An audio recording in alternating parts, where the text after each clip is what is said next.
नहीं थी, जो बिसलेरी उस समय चला नहीं था। कहीं पानी मिले, कहीं पानी मिले, कहीं पानी मिले। एक स्टेशन पर एक बालक 25 पैसे में ठंडा पानी, 25 पैसे में ठंडा पानी, 25 पैसे में ठंडा पानी। तो हम पर 25 पैसे टूटे थे, 15 पैसे थे, तो हमने कि भैया 15 पैसा में देवो, तो मुस्कुरा के चला गया। फिर लौट के आए, 25 पैसे में ठंडा पानी, 25 पैसे में ठंडा पानी। तो फिर उसने हमने पूछा, मैंने कि भैया 15 पैसा में देवो। उसने कहा कि बाबूजी इन्हें प्यास ना लगेगी।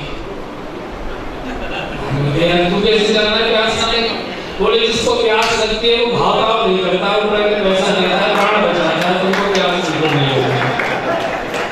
तो इतना बड़ा तत्वज्ञान मुझे दे दिया। फिर वो सज्जन ने 25 पैसे अपने पास से दिए और उन्होंने संघ में काम किया है। आज से 30-40 साल वर्ष पहले उनको मालूम है क्या दुर्दशा संघ वालों के लिए थी। एक पैसा नहीं खर्च करना मुश्किल। कुछ वर्षों के बाद फिर मैं अलीगढ़ के रास्ते से लखनऊ की ओर जा रहा था, तो अलीगढ़ स्टेशन पर श्रीनाथ सेवा और हर डिब्बे पर ठंडा पानी, ठंडा पानी, ठंडा पानी, ठंडा पानी, ठंडा पानी। तो मुझे लगता है कि शायद मेरे मन की कराहट आदरणीय बांकेलाल जी के हृदय में बोली हो किसी देवता के रूप में, और इनके हृदय में वो जड़ आ गया हो। बोले भैया सब तरफ सफाने दो।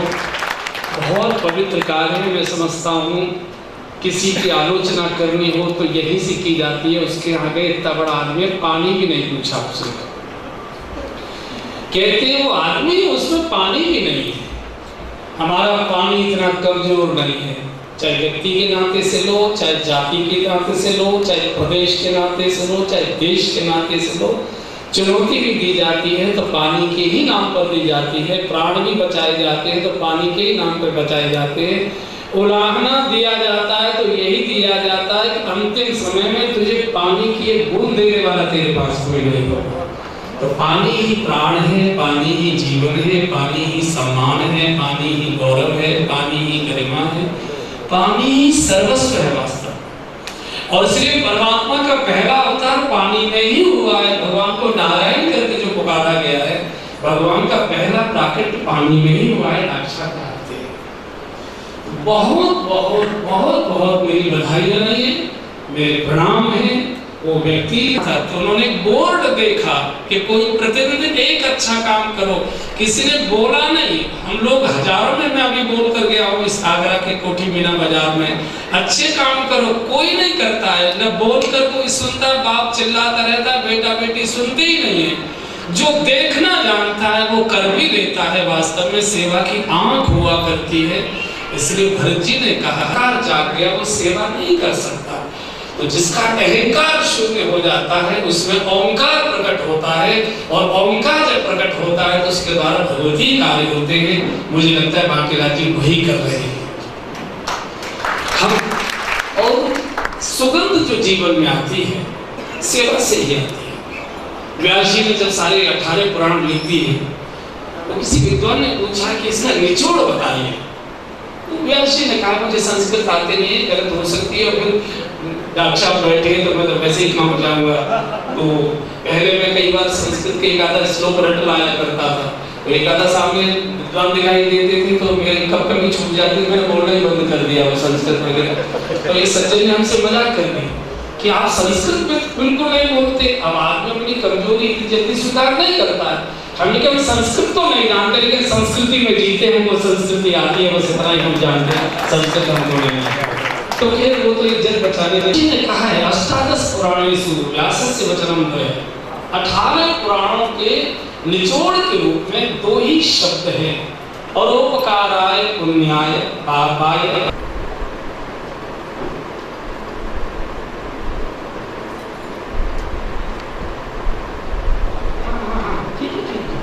एक बड़े पुण्य कार्य के लिए जा रहे हैं हमारे राठौर जी, वो जो मृतक की कृषि आश्रम, अपने मुख्यमंत्री जी को बधाई दीजिए। इतना सुंदर कुंभ की व्यवस्था इस बार हुई है, हमने कभी पहले देखी नहीं। बहुत सुंदरता, देवता का अर्थ है जो देवता। अभी कल पूज्य बाबा रामदेव जी के यहाँ कार्यक्रम था। देश के प्रमुख संत वहाँ आए थे, मैं भी दर्शन के लिए गया। तो कार्यक्रम में मंच पर जाने से पहले हम लोग एक कक्ष में बैठे थे।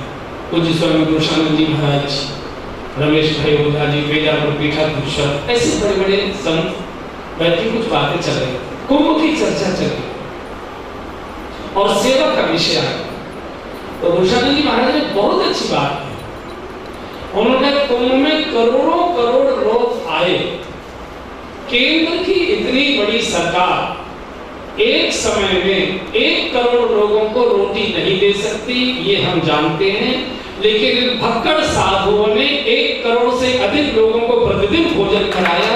ये सेवा इसे सरकार नहीं कर सकती। 1 करोड़ से अधिक लोग प्रतिदिन उस कुंभ के उसमें रहे परिसर में, एक भी ठंड से मरा नहीं। भारत सरकार सबको कंबल नहीं दे सकती, इन बाबाओं ने सबको कंबल उठाकर सुलाया, किसी को ठंड से मरने नहीं दिया, सबको चाय पिलाई, सबको औषधियां दी।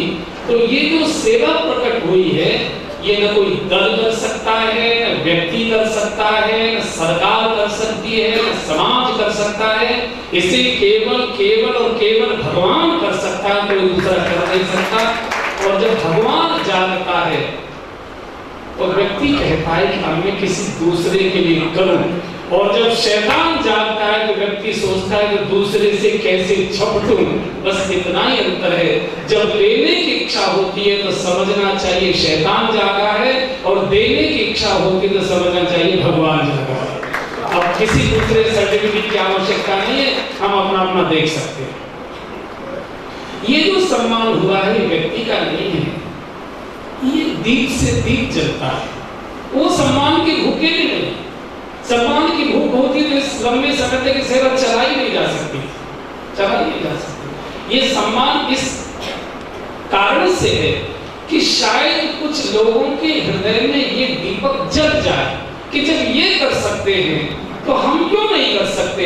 अब ये बड़ी उम्र के हो रहे हैं, अभी हमारी जवानी शुरू हुई है, ये कार्य को हम आगे बढ़ाएंगे, एक दूसरे से प्रेरणा मिले, इसके लिए आयोजन किए जाते हैं। सेवा करने वाला होता वो प्रणाम का भी भूखा नहीं होता, वो इतना झुका रहता है कि कौन प्रणाम कर रहा है उसे दिखाई ही नहीं देता है। मैंने कहा ना, सेवा वाले का सिर नीचे की ओर होता है, सम्मान वाले की छाती चौड़ी रहती, कौन माला पहना रहा है और किसने प्रणाम नहीं किया है। जो नहीं कर रहा है उसी में तय करके जाता है दूसरे में, अच्छा पढ़ा हुआ। दोनों में बहुत बड़ा अंतर है बंधुओं। सेवा ये भगवत भजन है। एक तो चरण हो गए तो भगवान की मूर्ति है, ये बहुत ही चरण है। भगवान के जो आध्यात्मिक चरण हैं वो है समाज के भूखे नंगे दीनहीन गरीब पिछड़े बिछड़े अवकिसित, जहाँ किसी प्रकार की प्रकाश की किरण नहीं पहुंची। भगवान ही भूखा आकर बैठा, इसको भोजन कराना है, भगवान ही बीमार होकर बैठा, इसी को मुझे औषधि दिलवानी है। तो ये भगवती कार्य है बंधुओं। कई प्रकार की सेवाएं हो सकती हैं। मैं केवल 1-2 मिनट ही लगाऊंगा आपके लिए। सेवा करें, मुझसे भी पूछा है कोई कथा में, सेवा कैसे करें। मैंने कहा सेवा ममता से करें, सेवा ममता से करें। सेवा के लिए माँ का हृदय चाहिए, ममत्व से भरा हुआ चाहिए। अभी हम सेवा करते हैं भूखों की, अभी हम सेवा करते हैं नंगों की, अभी हम सेवा करते हैं कोड़ियों की, अभी हम सेवा करते हैं रोगियों की, अभी हम सेवा करते हैं बाढ़ पीड़ितों की, अभी हम सेवा करते हैं सूखा पीड़ितों की, अभी हम सेवा करते हैं भूकंप पीड़ितों की। ये सेवा नहीं होती, ये व्यवसाय होता है, ये व्यवसाय। ये सेवा हमने की है भूखों की। मान लीजिए बाढ़ ना आए 100 वर्ष, मान लीजिए भूकंप ना आए 100 वर्ष, मान लीजिए सूखा ना पड़े 100 वर्ष, फिर आप कुछ करोगे? इसका अर्थ है कि आप ये चाहोगे कि देश में भूकंप आए, सूखा पड़े, बाढ़ आए, लोग रोए और हम सेवा करने के लिए कैमरे लेकर जाएं और हम दानी के रूप में समाज के अंदर छाएं। ये एक व्यवसाय है बंधुओं। और इसलिए आपने देखा होगा कि इतनी संस्थाएं सेवा करते जाती है, कोई चेन्नई तक जाती है, कोई तमिलनाडु तक जाती है, कोई आंध्रा तक जाती है, कोई भुज तक जाती है, कोई कश्मीर तक जाती है, लेकिन न सेवा करने वालों में संतुष्टि होती है, न जिनकी सेवा की जा रही है उनको तृप्ति होती है। क्यों? क्योंकि हम व्यवसाय करने जा रहे हैं, हम अपने भाई की सेवा करने नहीं जा रहे। हमारे मन में ममता नहीं, ये हमने भूकंप पीड़ितों की सेवा की है, ये मेरे परिवार का है, ये मेरे महापुरुषों की पूजा करता है, आदर देता है, ये भी भारत माता की जय बोलता है, ये भी गाय को गंगा को माँ कहकर पुकारता है। आज इस संकट में आ गया, आज इसकी खेती सूख चुकी है, आज इसकी बाढ़ में मकान रह गया है, आज इसके ऊपर संकट आया है, और ये मेरा दायित्व बनता है कि मैं इसकी सेवा करूं, इसकी सहायता करूं। हमको एक डबल रोटी का पैकेट लेने के लिए हाथ पसारना पड़े किसी के सामने, और वो रील बन जाए, वो रील हमारे किसी देश के दूसरे कोने में दिखाई जाए, और संयोग से हमको देखने पड़ जाए, तो क्या बीतेगी हमारे ऊपर उस समय कि हम भिखारी के नाते इसमें खड़े। इसलिए सेवा करें, ममता से करें। ये मेरे देश के गरीब लोग ये पानी नहीं खरीद सकते, छोटे छोटे बच्चे महिला सामान छोड़कर उतरे की 2 मिनट को रेल रुकती है, जनरल डिपो में घुसने तक की जगह नहीं रहती। हमने कितने वर्षों में लैट्रिन में खड़े होकर यात्रा की है, घुस ही नहीं सकते थे, निकल नहीं सकते थे, लैट्रिन में खड़े खड़े हमने रातें बिताई हैं। उनको पानी मिलना कोई प्रश्न ही पैदा नहीं होता है। बच्चा तड़प रहा है, बूढ़ा सिसक रहा है, महिला रो रही है, पानी के बूंदे मई जून की यात्राएं हो रही हैं, उसमें पानी कोई देने वाला पैसे से खरीदा जा सकता है। तो जिसके मन में ममता होगी, ममता की ही पीड़ा होती है, माँ के हृदय में ही दर्द हुआ करता है। इसलिए सेवा का हृदय पुरुष का नहीं होता, शरीर पुरुष का होता, उसका हृदय माँ का हुआ करता है। माँ रोती है, बच्चा रो रहा है, सब काम छोड़कर जाती है, लो बेटा पियो। और मुझे लगता है कि हमारे आदरणीय बांग्ला की माँ का ही हृदय दिख रहा है। तो ममता का बड़ा हृदय चाहिए, ये मेरे अपने। हे प्रभु, कभी ऐसा समय मत लाओ हमारे भारतवर्ष में कि मेरे बंधुओं को हाथ पसारना पड़े। आया है तो रात के अंधेरे में चुपचाप हम सहायता कर देंगे, प्रदर्शित करें और उसको आगरा के अंदर उसको दिखाएंगे। ममत्व चाहिए, सेवा करें, ममता से करें। ये मेरे है, बस ये दर्द चाहिए। मेरे घर में कोई भूखा, मेरे पड़ोस में कोई भूखा, और मेरे घर में रोटियां सड़ रही हैं, फ्रिज भरे पड़े हैं, चीजें निकालकर फेंकनी पड़ रही हैं, और छोटा बच्चा एक छोटे से बेल के लिए अपनी माँ से रो रहा है, एक अमरूद के लिए बच्चा रो रहा है, और मेरे फ्रिज के सड़े हुए सेब कूड़ेदान में फेंके जा रहे हैं। तो ये ममत्व का हृदय चाहिए। दूसरा, जिनको सेवा करनी उनके हृदय में समत्व चाहिए, समता चाहिए। भूख न हिंदू होती है न मुसलमान होती है, बीमारी न हिंदू होती है न मुसलमान होती है, प्यास न हिंदू होती है न मुसलमान होती है, रोग बुखार न हिंदू होता है न मुसलमान होता है, अभाव न हिंदू होता है न मुसलमान होता है। जिनके मन में ये भेद रहता है कि इनको पिलाऊं और इनको न पिलाऊं, वो व्यापारी है, वो राजनीतिक है, वो वास्तव में उसके हाथ का पानी भी पीने में पाप लगता है। जिसको बिरादरी नहीं हुआ करता, दर्द बिरादरी नहीं हुआ करता है। समता चाहिए कि मेरे देश में, मेरे नगर में, मेरे समाज में कोई भूखा नंगा न सो रहा हो, कोई दीर्घ दुखी न हो रहा हो। समता चाहिए, ममता चाहिए, समता चाहिए। तीसरा महत्व की बात है, सेवा क्षमता के अनुसार चाहिए। सेवा क्षमता के अनुसार चाहिए। जैसी मुझे भगवान ने सामर्थ्य दी है, हम मुझे वो कहावत आती नहीं, मुझे लोग कोई जानते होंगे, क्या है वो, जो सोने की चोरी करे करे सुई को दाम, तो क्या है वो, ऊपर देखे वहां। मुझे घटाने की बात बहुत अच्छी है, उनका साहित्य पढ़िए, पुराने लोगों की बातें है। उन्होंने कहा कि अगर आपने 50 लाख रुपए की कोठी बनवाई, अच्छी बात, जयपुर हाउस में और 100 करोड़ की बनवा, कोई दिक्कत नहीं। लेकिन अगर तुमने 50 लाख की कोठी बनवाई है तो 5000 रुपए की टीन किसी गरीब के झोंपड़े पर लगवा दीजिए, उसके कपड़े उतर जाएंगे, टीन लग जाएगी, तबका से बच जाएगा, बेड़ा हो जाएगा, उसको सहायता हो जाएगी। अगर हमने 20 लाख की गाड़ी खरीदी है, मैं तो कहता हूँ जगुआर खरीदो, कितने की आती है, मर्सिडीज ले लो, भगवान करे गाड़ियों की लाइन आपके यहाँ आ जाए, कोई दिक्कत नहीं है। इतना वर्षों चलाओगे गाड़ियाँ के बाद खड़ी हो जाए, इसमें कोई आपत्ति नहीं है। लेकिन अगर आपने 20 लाख की गाड़ी खरीदी है तो 1000 रुपए की साइकिल एक गांव के मजदूर के लड़के को दे दो जो पैदल पढ़ने आता है, उसकी जिंदगी बच जाएगी, कुछ नहीं जाता है। आपने 20,000 रुपए का सूट बनवाया, मैं तो महंगे से महंगा बनवाओ, कोई कुर्ता पजामा किसी गरीब रिक्शे वाले को बनवा दिया, आपने 20,000 रुपए की रजाई खरीदी है, एक 200 रुपए का मोटा सा कम्बल किसी गरीब को उड़ा दिया, सब कुछ क्षमता के अनुसार करें। सबकी भूख भगाना हम ठेका के लिए हमारे बस की बात नहीं है, लेकिन एक को तो रोटी दे सकते। अभी मैं नागपुर में था, बंधु कहाँ जाते हो? बोले महाराज जी यहाँ जो मेडिकल कॉलेज है, तो हाँ मेडिकल कॉलेज में तो गांव के गरीबी लोग आते, पर शायद आगरा की कथा में बोला था कि मेडिकल कॉलेज में कोई आगरा के जयपुर हाउस में रहने वाले व्यक्ति की बीमारी ठीक होती नहीं, उसको अपोलो जाना पड़ता। और शायद मैंने यहाँ की कथा में सुनाया भी होगा कि दिल्ली में एक परिवार में मैं रुका तो पता लगा 8 दिन ये अपोलो रहकर आए, क्या तबीयत खराब हो गई थी, मुझे बुखार आ गया था, मलेरिया। तो मैंने कहा मलेरिया के लिए आपको अपोलो में कितना पैसा खर्च हुआ? 80,000 रुपए का बिल। अरे मैंने की कमाल है, 80,000 तो नया जन्म ले लेते। 80,000 हमारे वहाँ क्या, हमारी आदमी बीमार हो गई तो 24 साल से लेके डॉक्टर के, तो डॉक्टर ने देखा ठीक ठाक, तो बोले कि इसका ऑपरेशन करना 10,000 रुपए। चलिए चल 5,000 में तो नहीं जाके नहीं आ जाएगा, 10,000 रुपए 5,000 तो नहीं जाके। तो ऐसा काम की कहावत है। तो मैंने पूछा 80,000 रुपए बुखार के लिए? अरे यहाँ के डॉक्टर से, तो उन्होंने बड़ी अच्छी बात की, बोले महाराज जी हमारा बुखार यहाँ के डॉक्टर नहीं उतार सकते, हमारा बुखार अपोलो ही उतारता है। क्यों? उसमें क्या खास बात है? बोला अपोलो 2 काम करता है, पहले हमारी खाल उतारता है, उसके बाद हमारा बुखार उतारता है, बिना उसके उतारता है।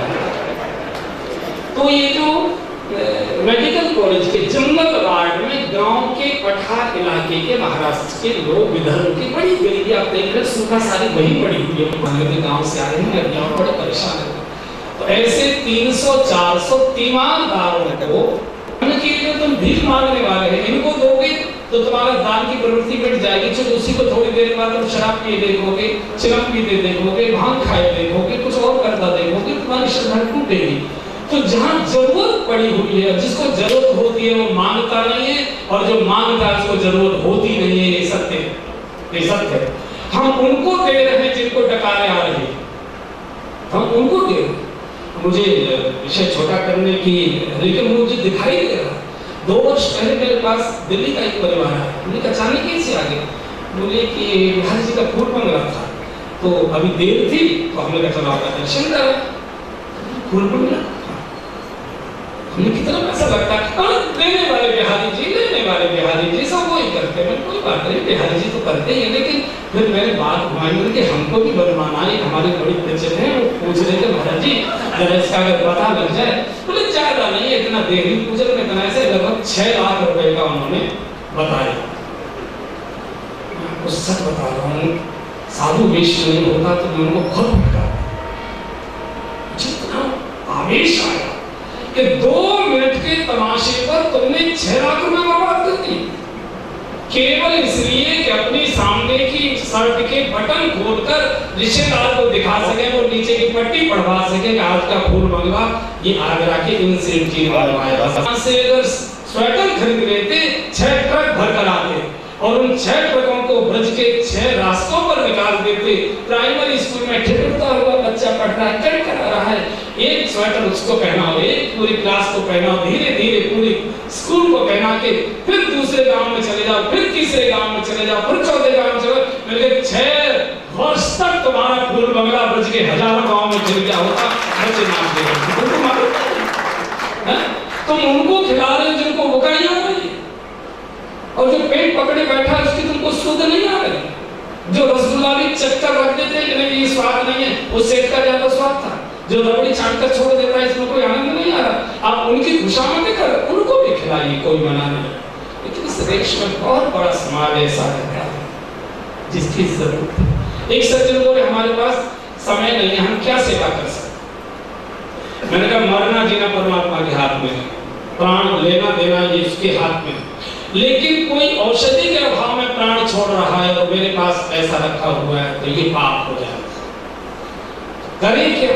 हमने भी पैसे मत दीजिए कि जाओ दवाई ले लो, पर्चा लाए और पैसा दे दिए, दुरुपयोग हो जाएगा।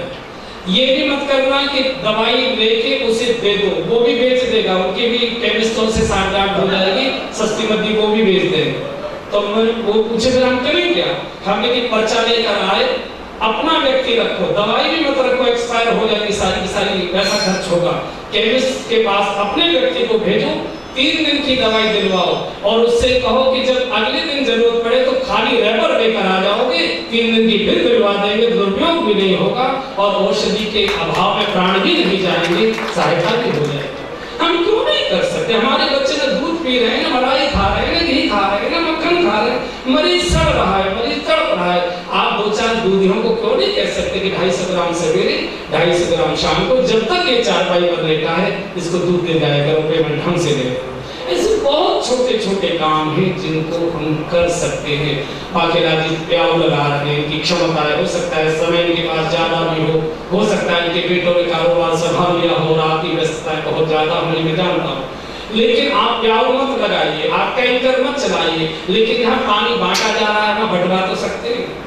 जो बांट रहे हैं उनकी पीठ तो जाके थपथपा सकते हो, उनको 4 मीठे शब्दों तो बोल सकते हो, उनकी तो राजी खुशी पूछ सकते हो, उनको तो उत्साह दे सकते हो, 4 से ड्रम खरीदवा सकते हो, 4 से बाल्टियां खरीदवा सकते हो। चूंकि हर तीसरे दिन हर दूसरे दिन नई प्रिंट आ जाती है और ये पिछली प्रिंट पहन ही नहीं सकती, और वो रखी जब 10 वर्ष के बाद